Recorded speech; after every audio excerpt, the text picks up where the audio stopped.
काल मला काही लोकांनी विचारलं की कशाला सभागृहात चर्चा घडून आणता.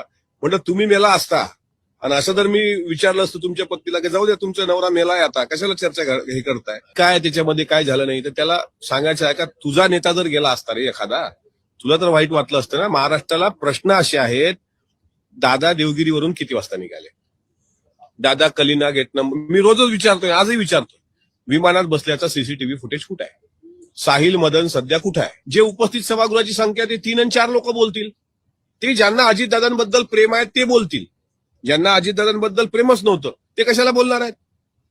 आज साहजिक आहे ना, आम्ही दुसऱ्या पक्षाच्या लोकांना ज्यावेळेस म्हणतो की अहो तुम्ही बोललं पाहिजे, ते तुमच्याच पक्षातला कोणी आमदार बोलत नाही, तुम्ही कशाला आम्हाला सांगताय, सल्ला देताय, त्यांचं काही चूक नाही.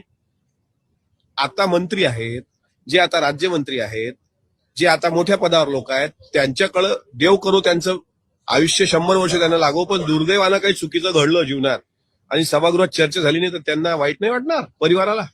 आम्हाला परिवारातले लोक आम्हाला वाईट वाटणं साहजिक आहे.